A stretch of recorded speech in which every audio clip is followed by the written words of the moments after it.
Hello and welcome to another Let's Play GamerWolfSix of the Smoke Room. Before we start, if you're interested in playing this game, you can get it for free on itch.io, and if you want to support the people who make this game and or get the newest version earlier, you can go to their Patreon. It's $3 a month, surprisingly.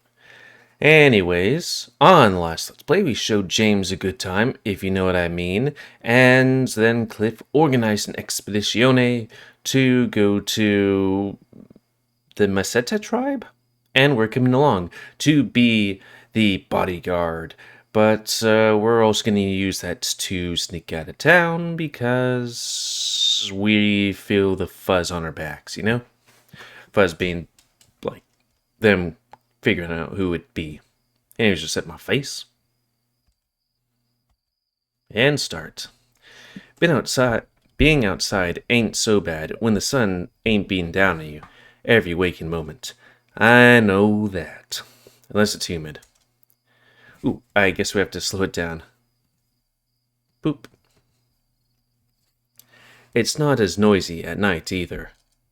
Hell, it's almost like the riot never happened. As we walk the empty streets, Cliff's pacing several steps ahead of me. Pacing? Yeah. Good thing he's wearing flashy clothes, or I'd never be able to see him in the dark. We should be arriving momentarily. Where do you live? I'm renting the apartment above the barber shop. It served me quite well, considering the price. And, with it being so close to the sheriff's office, there's nothing to be afraid of. I've passed the building a lot on errands, but I never knew there was an apartment above it. You're actually one of my very first visitors. Am I now? Oh wait, am I now? I'm not really surprised. The fox fellow from yesterday delivered some supplies I requested for the expedition, but he didn't stay long. It would seem he works at the general store. Very friendly chap. Not at all what I expected based on first impressions. Murdoch. I wince, hoping the fox didn't tell him about my behavior earlier. Oh, right. Maybe I should change the subject. What about the guide? Our guide is a strapping stallion by the name of Jebediah Coles. A man of very few words, but he was the only one willing to join me. I don't know much about this character, but I do know some character, I think the fox, making comment / question being like, so, is it true what they say about horses?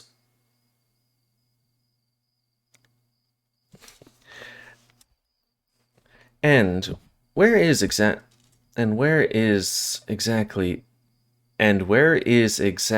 did you find somebody with that last name? I mean, I guess that's correct sentence. Truth be told, I almost didn't.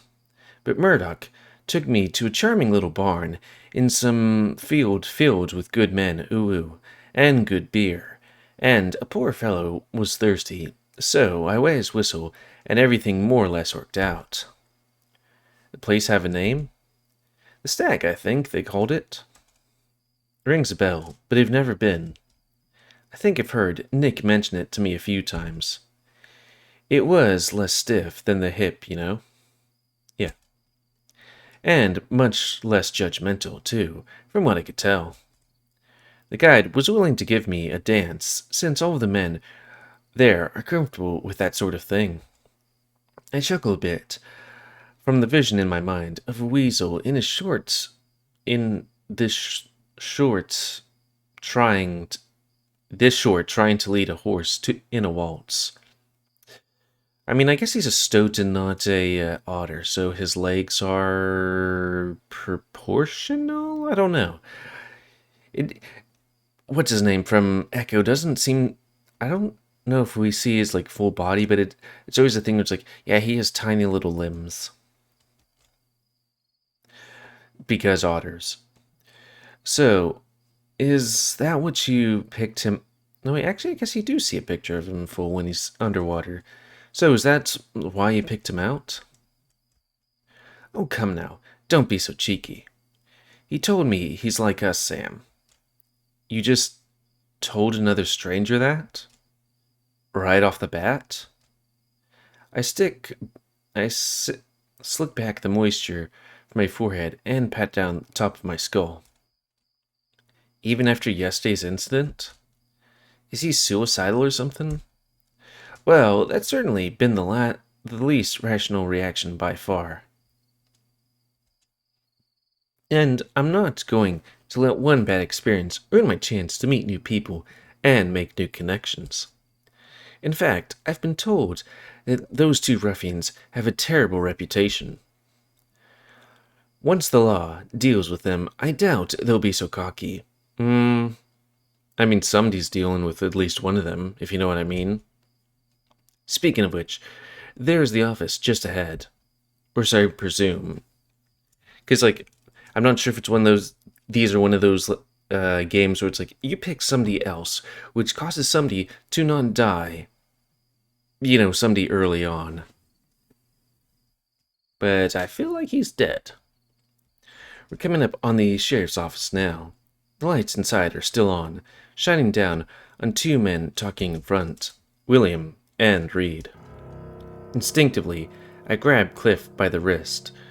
Reed. Is that the horse? Pulling him into the little alley next to William's office. What are you doing? He squeaks, and I pray to the Lord that two men don't hear it. I put a finger on my muzzle. Surprisingly, he doesn't protest. Craning my head around the corner, I perch my ears and listen. Was the last time you saw him? We were playing cards the other day. Same thing we do every week. Bugger. I've seen that name before, but I can't put a face to it. Oh, maybe the wolf. He got a little drunk. You know how it goes. But he was well enough to walk home last I saw him. Behind me, Cliff audibly gasps. It scares the shit out of me, and I have to try my hardest not to make a sound. That's him. That's one of the men who assaulted me. Keep it down. And then he didn't show up for work today.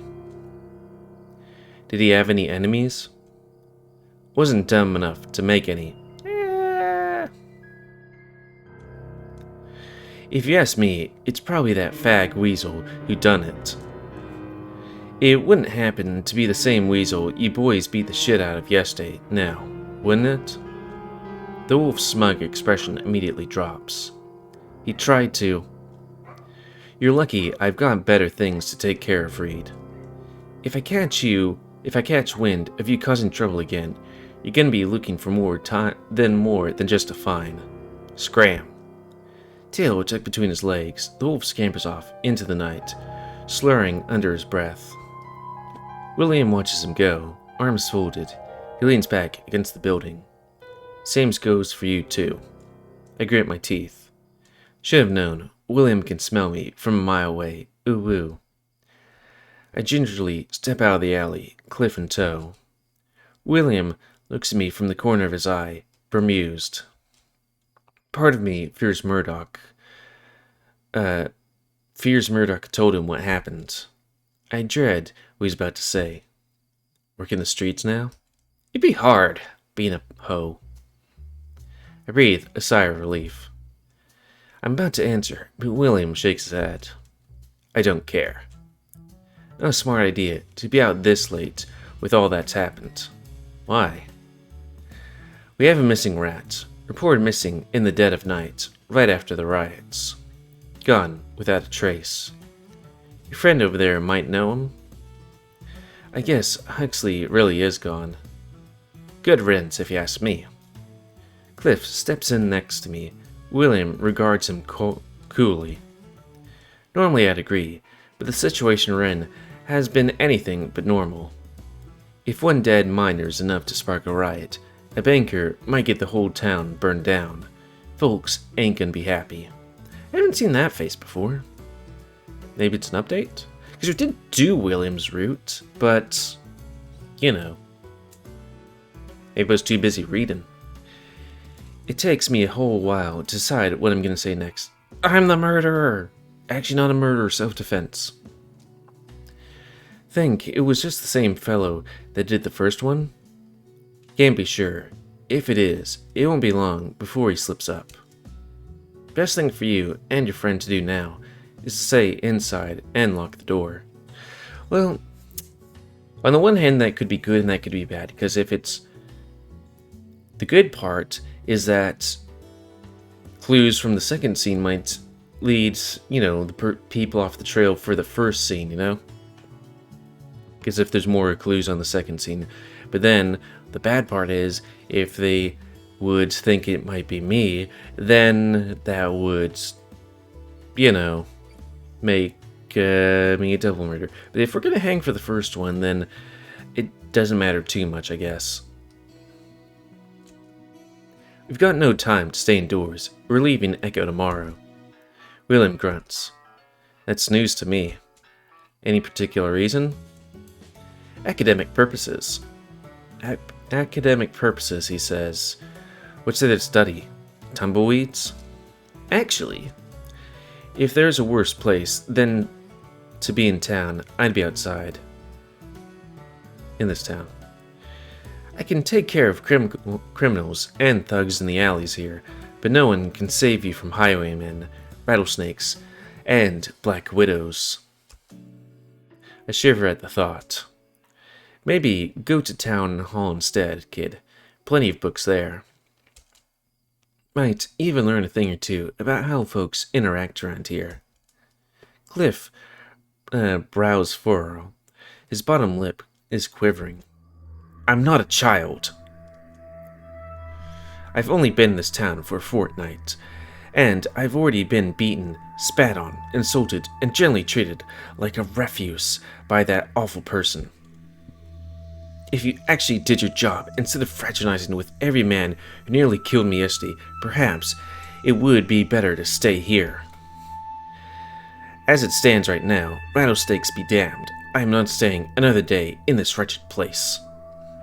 Oh, I'm sorry. Are you used to getting red carpet rolled out beneath your feet when you upset the peace? I'm sorry this town ain't wherever the fuck you come from, weasel. There's some venom in that last word. Clearly it isn't, or you'd have learned some manners by now, brute. Last thing I need right now is a lecture about manners from a nosy little faggot like you. What did you just call me? The sheriff and me are used to talking to each other like that, but Cliff recoils, clutching his satchel tight. William's eyes find mine, peering right at him. They widen slightly before closing. I'd feel like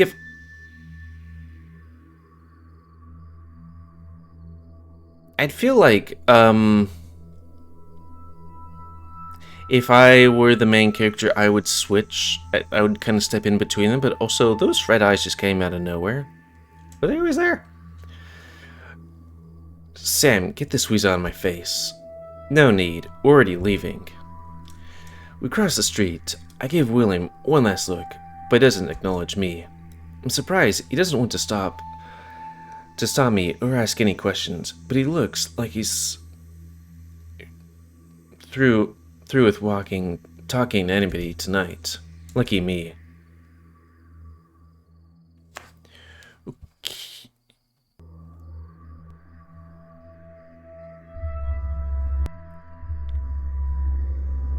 Uh-huh. So that's a thing.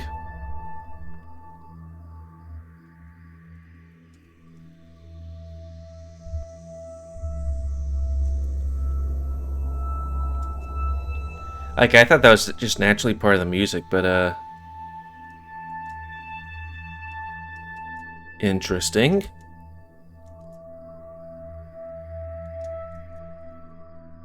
I wonder if this game... Like, I really want to continue Echo, like, do all these things, but it's like, okay, is this going to be one of those things where it's going to be like, okay, here's the explanation, or here's part of the explanation, or we're not going to get jack shit? Because as far as I know, There are some things that come to mind. One, basically, what was that one movie about the Native American skull in the backyard and the house is haunted? You know, Native American curses or burial grounds or whatever. Two, something about the quartz, because they talked about, it's like, oh yeah, the quartz does some strange things and replays stuff from times gone by. Which, I'm a geologist, that's complete bonkers. Anyways, then there's number 3. Maybe there's something in the water that kind of aggravates people or makes them go crazy. You know, just something natural in the environment. Not supernatural, just like lead that makes people just go ever so quirky, ever so weird. I think there was like something about aliens at some point. Maybe that was an echo. You know, who thought that aliens could have done it? Don't know. And it could also be just some other supernatural thing. Anyways, Cliff leads me up some rickety stairs that lead to the second floor of the barbershop. I feel like the planks could give way and fall at any moment. I wonder if there was any other of those like spooky shadow men behind things on William's Let's Play. I can't believe he'd actually say such a thing. Is there no decency left in this town? When he reaches the top, he digs through his pockets for a good few moments, looking for the keys. He puts the key in the lock and tries turning it. It doesn't bulge at first, taking some wiggling back and forth. Blasted. Finally, the lock clicks. The door opens inwards, causing Cliff to stumble forward. I barely managed to catch him by the scruff of his neck, pulling him back into his feet. Thank you, Samuel. Anyway, this is my temporary home. He gestures to the doorway, and I walk in.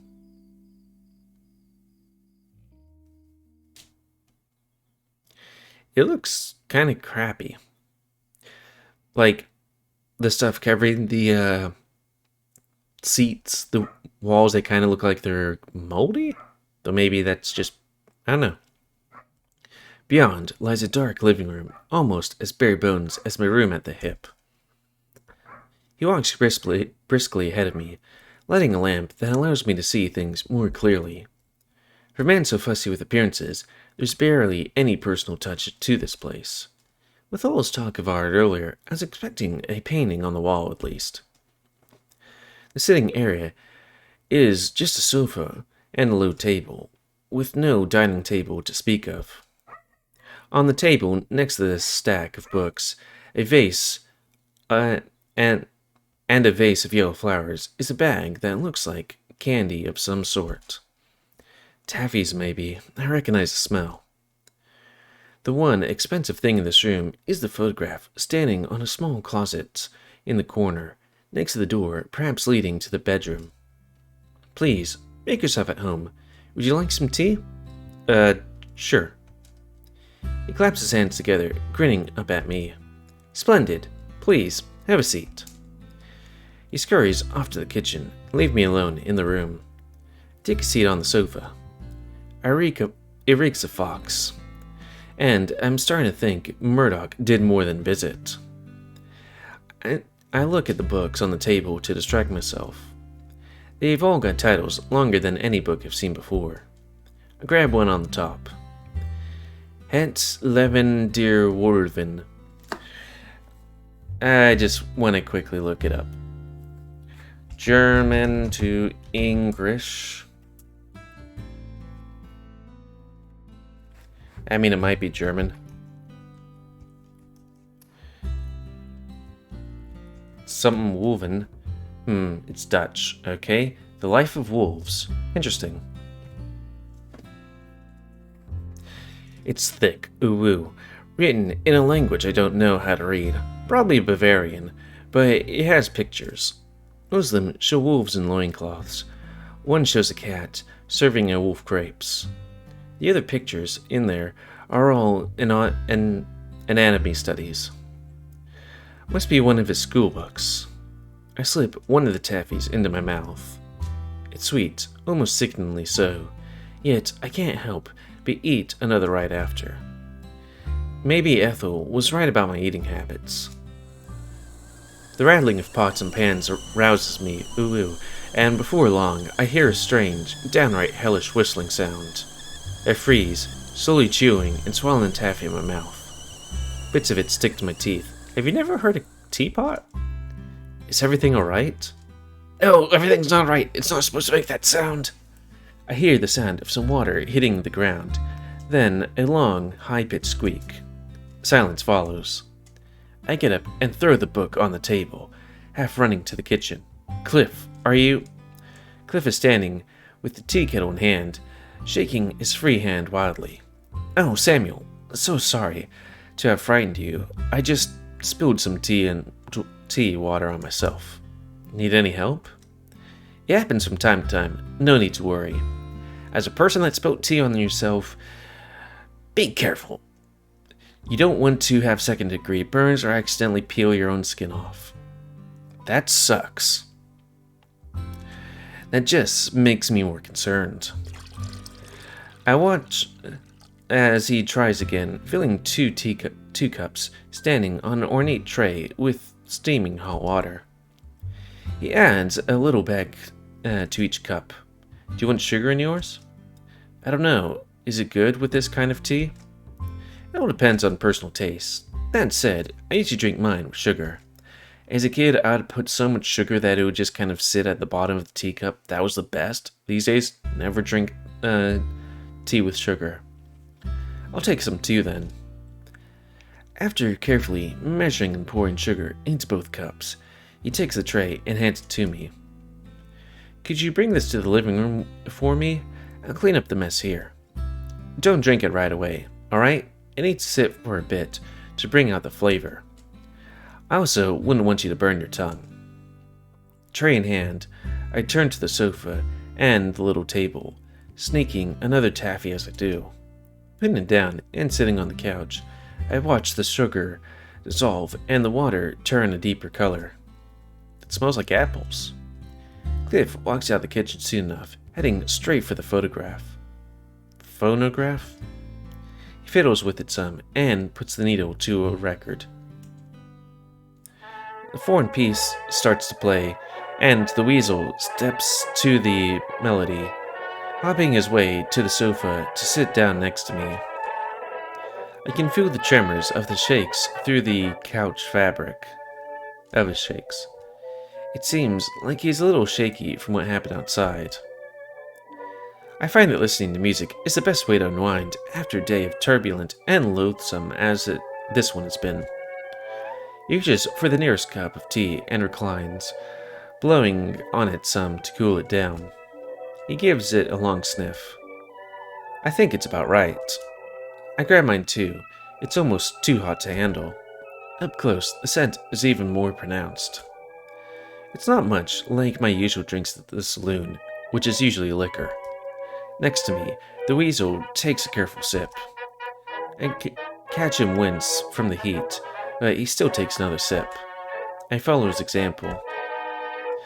Might be due to the sickly sweet taffies I ate earlier, but the sour taste of apples hits the spot. It's a bit too hot, maybe, but I could get used to this. We'll be leaving for the town square shortly before sunrise to meet the rest of the expedition party. Why so early? Leaving early means we can cover the longest distance before it gets too warm. We'll make an afternoon stop at the sightseeing spot on Echo Canyon. There are many local myths and stories surrounding the canyon. I'm excited to see what's in store for us. Even I heard rumors. Once we make it to the other side, we'll make camp. After that, it should take us another day, if the weather allows. He takes another long sip, closing his eyes and breathing out a blissful sigh. And what do you need me to do? I brush a paw against his leg, hear coils, ears turning red. He's paying. Might as well teach a student some more. Ooh, I assure you, my reasons for hiring you weren't sexual in nature. He says that, but the paw holding his cup is trembling. Part of it simply has to do with practicality. Some tasks will require strength I do not possess myself. Though there is... He clears his throat, drinking some more tea. Oh, he barely avoids spilling it. I raise a brow to Adam. There is... There is... I wouldn't call it a connection, so to speak. Not yet. But I do see you as a kindred spirit. You're one of the few people in this town who have treated me with a monochrome of respect. I appreciate that. Not even the sheriff could help in the end. He finishes a cup. I do the same with mine. I don't think I've had this much sugar in my life. I'm gonna have a heart attack. We exchange glances as the music swells. He breathes out and gets up from the sofa, taking my paw that was still resting on his leg. Stand up, please. I'd like to show you something. Zip. Or, in this case, a button. I get back up to my feet. The weasel slides an arm around my waist, putting a palm in back. It's warm. Dancing? Have you ever danced before? Only for clients who request it. But he doesn't need to know that. A few times. Wonderful. He snakes up against me. I step back, and he closes the gap again. Let's try to move as one. When I pull, you push. Ooh. He steps back. This time, I step forward, managing to somewhat match the rhythm of the music. His chest presses against my body. His warm paw squeezes mine tightly. Now, watch my footwork. We move back and forth across the room. It becomes a game of sorts, as I try to imitate what Cliff does, and my pace adjusts to his. I help him twirl me around, narrowly avoiding swatting him with my tail yet again. You're a natural, Sam. Ain't it your job to teach people new things? Again, no. I smirk at him. He presses into me, paws sticking. Sticking? Okay. We're both starting to break a sweat. The weasel's mouth opens slightly, a slender tongue poking out as he pants softly. I follow suit, struggling to keep up as the steps get more complicated. The weasel, not so much. His speed doesn't surprise me, considering what he is. Stout! I've always heard it's in a weasel's blood to be cowardly. Oof. It's in his nature to be built to run. I can't help but wish that I was built to slip away too. The song winds down to a close, and the record stops. We collapse on the sofa together. I enjoyed that. Where'd you learn to step like that?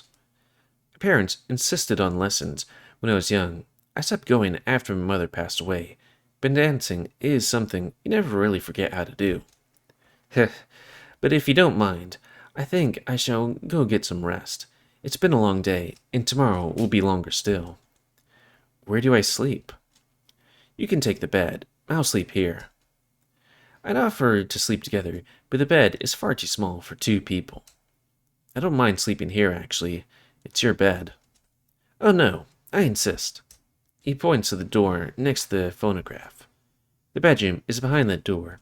The washroom is adjacent to it. Should you want to clean up. Thanks, I'll keep that in mind. As I get up, the weasel grabs my wrist tightly, muzzle curling upward in a sly smile. Good night, Samuel. Good night, Professor. He doesn't correct me this time. Oh, look at that. Actually, I was like, how much time do you got? It's like, well, that's the time. So, yeah. Gonna call it. So, end of this Let's Play. So, comment, because I like comments. Damn what you like, dislike, tips, tricks, always. If you like my YouTube and like to see it grow, then please like, subscribe, and check out the videos to help it grow. And please remember to spay and neuter your animals to help control the pet population. And if you want to play this game, free on it, child. If you want to see people that make this game, go on their Patreon. $3 a month. And until next time, I'll say, me, GamerWolfSix of the Smoke Room. So thanks and see ya.